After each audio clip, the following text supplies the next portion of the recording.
Math की जो हमारी प्रीवियस क्लास हुई थी, यानी कल जो हमारी क्लास हुई थी, उसके अंदर मैंने वैन डायग्राम का इंट्रोडक्शन लिया था। और उस वैन डायग्राम के थ्रू जितने सारे बेसिक ऑपरेशंस होते हैं सेट्स के, आपके जो है यूनियन है, इंटरसेक्शन है, कॉम्प्लीमेंट है, डिफरेंस है, सिमेट्रिक डिफरेंस है, ये सारे वैन डायग्राम के थ्रू किस तरीके से रिप्रेजेंट किए जाते हैं, ये सारी बातें मैंने जो है वो कल की क्लास में करी थी। आज की क्लास में बेसिकली 17.4 जो है हमारी एक्सरसाइज जो है, उसके अंदर जो क्वेश्चन है मैं आपको चेक करवा देता हूँ कि कितना हमने कर लिया है और कितना हमारा रहता है। तो 17.4 में 4 क्वेश्चन हैं टोटल। अब यहाँ पर आपको पहला क्वेश्चन जो है वो मैंने कवर अप करवा दिया है, अगर आप देखो तो। ऑब्वियसली सॉल्व तो मैं करवाऊँगा एक अलग सेपरेट क्लास में, बट क्वेश्चन नंबर 1 जो है उसके ऊपर मैंने पूरी कल बात कर ली थी। यहाँ पर आपको बोला हुआ है कि दो साइड्स हैं, दोनों एक दूसरे के सबसेट हैं, और वैन डायग्राम बनानी है आपने यूनियन बी की, ए इंटरसेक्शन बी की, ए सिमेट्रिक डिफरेंस बी, ए डिफरेंस बी, और इनकी क्या बनानी है आपने, वैन डायग्राम्स बनानी है। पहले पार्ट में बोला हुआ है A and B are disjoint sets, A and B are overlapping sets, और पार्ट 3 में बोला हुआ है A is a subset of B. तो कुछ डाटा आपको दिया हुआ है और आपने इसकी डायग्राम्स वगैरह शो करनी, तो इसके ऊपर हमने कल बात कर ली थी। फिर जब एक्सरसाइज स्टार्ट करेंगे तो फिर सॉल्व कर लेंगे इसको। अब जो है, जो हमने प्रॉपर्टीज़ पढ़ी थी, लाइक कम्यूटेटिव प्रॉपर्टी है, डी मॉर्गन्स लॉ होता है, एसोसिएटिव प्रॉपर्टी है, डिस्ट्रीब्यूटिव प्रॉपर्टी है, अब उनको हमने वैन डायग्राम के थ्रू प्रूफ करना है।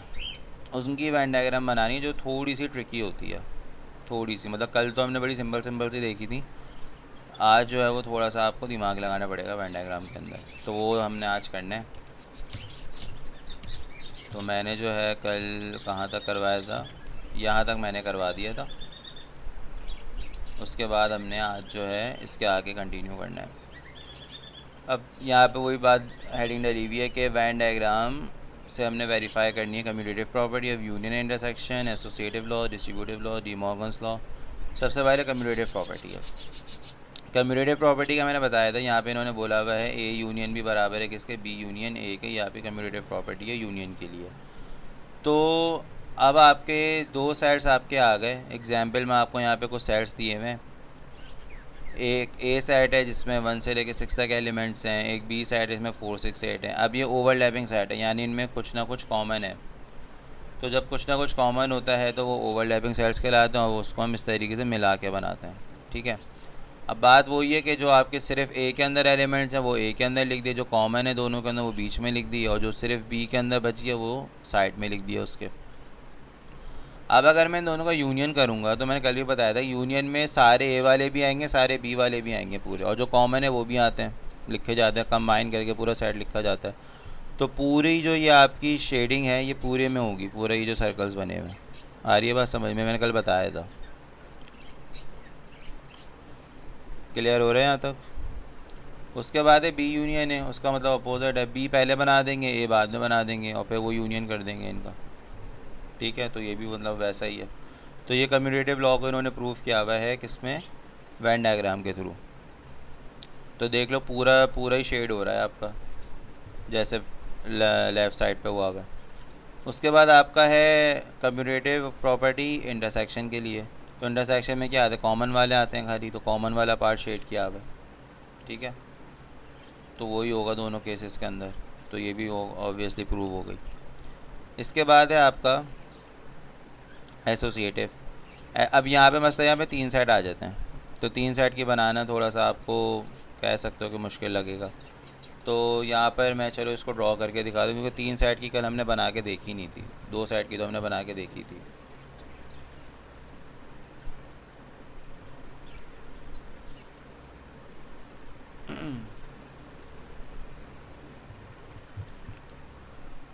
तो ये मेरा क्वेश्चन आ गया। सबसे पहले तो मैंने एक बड़ा सा रेक्टेंगल ड्रॉ कर लेना है।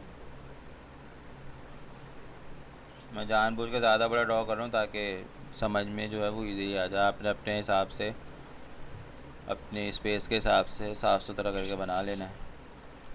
अब पहले देखो, वैन डायग्राम ड्रॉ करने से पहले अपने सेट्स को देख लिया करो। अब सेट ए और सेट बी में कुछ कॉमन मुझे नज़र आ रहा है, ठीक है, 6 मुझे क्लियरली नज़र आ रहा है कॉमन है। उसके बाद 6 जो है वो सी में भी है, तो यानी तीनों में भी कुछ कॉमन है इन शॉर्ट अगर देखा जाए तो एक तो आपका एक सर्कल बन गया सेट ए का। अब ए और बी में कुछ कॉमन है तो वो ऐसे बना देते हैं हम, ठीक है।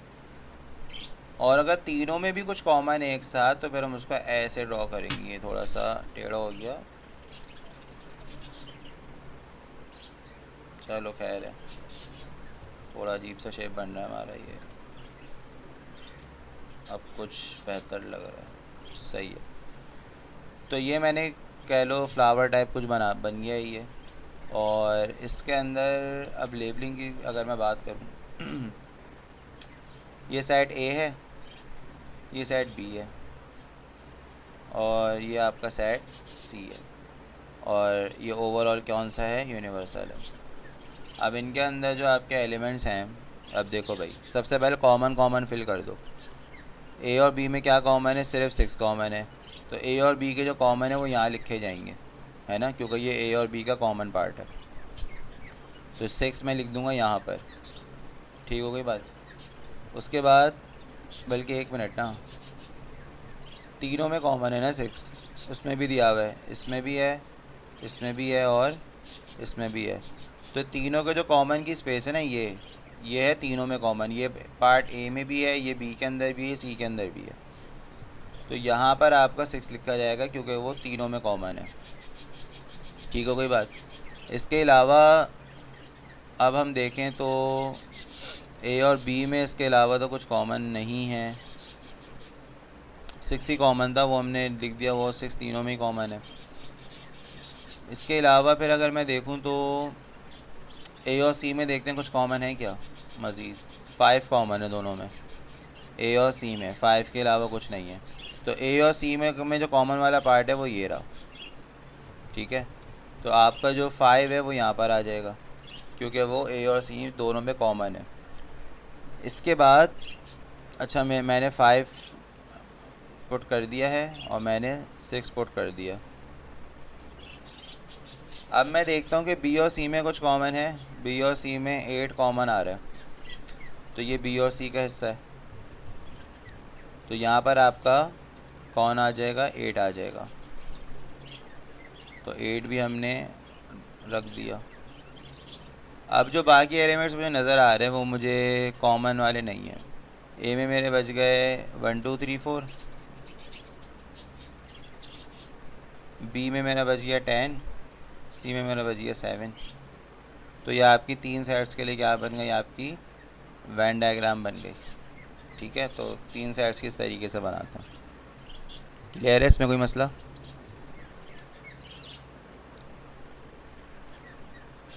उसके बाद चेक कर लें हमने सही बनाई कि नहीं बनाई। तो यही वाला था ना हमारा, अच्छा इन्होंने सी आगे बनाया है माशाल्लाह से, तो ठीक है।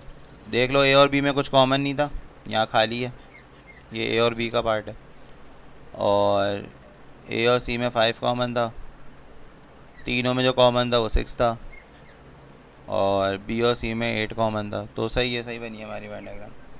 अब इसको जब क्या कहते हैं, अब इन्होंने रिप्रेजेंट किया हुआ है, पहले इन्होंने देखो ब्रैकेट सॉल्व किया बी यूनियन सी, तो ये बी यूनियन सी बनाया हुआ है इन्होंने। बी यूनियन सी का मतलब जितने भी सारे बी और सी के एलिमेंट्स हैं वो सब शामिल होंगे। तो बी और सी को शेड किया हुआ है, ए को नहीं किया हुआ, ठीक है। हाँ, ए का जो पार्ट दोनों में आ रहा था बी और सी में वो कॉमन, वो शेड हुआ हुआ है, लेकिन सेपरेट ए को शेड नहीं किया हुआ। उसके बाद फिर ए बी यूनियन सी का जो आंसर था उन्होंने इसको यूनियन कर दिया ए के साथ, तो आप ए वाले को भी शेड कर दिया पूरा, ठीक है। तो ये आपने वेन डायग्राम के थ्रू रिप्रेजेंट कर दिया इसको। सिमिलरली राइट साइड पे भी कर रहा है, पहले ए यूनियन बी लिया, फिर जो आंसर आया उसका यूनियन कर दिया किसके साथ, सी के साथ, उसको शेड कर दिया। तो ये हमारा एसोसिएटिव लॉ था। इसके अलावा मतलब बेसिकली आपको कोई भी लॉ दे दे, मैं उसको बारी बारी आपने वेन डायग्राम बना देनी है उसकी, वो हो जाएगा प्रूफ। कोई नई बात नहीं है इसके अंदर। हाँ बस वेन डायग्राम बनानी आनी चाहिए, बेसिक्स पता होनी चाहिए, जो मैंने क्लियर कर दी थी पिछली क्लास के अंदर। अब ये है आपके पास एसोसिएटिव लॉ इंटरसेक्शन का। अब इंटरसेक्शन में बस कॉमन वाले लिखे जाएंगे। तो पहले बी इंटरसेक्शन सी लें, यानी बी और सी में जो कॉमन है, उसके बाद उसका इंटरसेक्शन ले लिया उस बी इंटरसेक्शन सी के साथ। तो तीनों में जो कॉमन था वो 6 कॉमन था, जो हमने ऊपर भी देखा था। तो सिर्फ 6 शेड हुआ है जो तीनों में कॉमन वाला पार्ट है।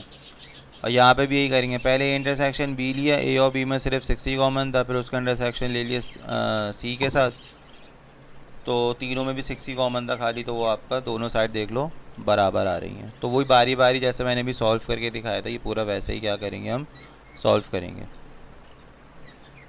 फिर आपके ये कम्यूटेटिव देख लिया हमने और एसोसिएटिव देख लिया। अब आ गया आपका डिस्ट्रीब्यूटिव। डिस्ट्रीब्यूटिव के अंदर मैंने बताया था 2 ऑपरेशन एक साथ परफॉर्म किए जाते हैं। तो सबसे पहले बी इंटरसेक्शन सी लिया है, कर दिया, बना दिया बी इंटरसेक्शन सी। उसके बाद उसका जो आंसर आया है उसका ए के साथ यूनियन कर दिया, तो ए वाला जितना पार्ट था पूरा वो पूरा शेड हो जाएगा। ये देख लो यहाँ पे कॉमन वाला बी इंटरसेक्शन सी और ए पूरा यूनियन हो गया ए के साथ, तो वो पूरा ए भी आ गया आपका शामिल। इसी तरीके से राइट साइड की जब हम बात करेंगे तो ए यूनियन बी निकाला, पहले ए और बी दोनों को मिला दिया। ए यूनियन सी निकाला, ए और सी को पूरा मिला दिया। फिर ए यूनियन बी और ए यूनियन सी, इसमें जो कॉमन पार्ट है उनका बेसिकली हमने क्या लेना है, इंटरसेक्शन लेना है, ए यूनियन बी और ए इंटरसेक्शन का। ये थोड़ा सा टेक्निकली देख लो। तो इसके अंदर जो है अगर मैं देखूं तो इनमें जो कॉमन पार्ट है, ए पूरा शेड हुआ हुआ है पहले वाले में भी और दूसरे वाले में भी, तो ए को पूरा कर देंगे हम। उसके अलावा बी दूसरे वाले में नहीं हुआ हुआ तो बी छोड़ देंगे। हाँ बी और सी का जो कॉमन वाला पार्ट है वो हुआ हुआ है, दोनों में कॉमन है वो, तो उसको भी शेड कर दिया। बेसिकली आपने दोनों का कॉमन देख लिया, दोनों में कॉमन पार्ट कौन सा शेड हुआ हुआ है आपने उसको शेड कर देना फिर एहतियात के साथ। तो ये डिस्ट्रीब्यूटिव था। मतलब वही बात है कि सारी चीज़ें वही हैं, बस आपने वेन डायग्राम में उस हिसाब से क्या करनी है, शेडिंग करनी है। क्लियर हो गया ये?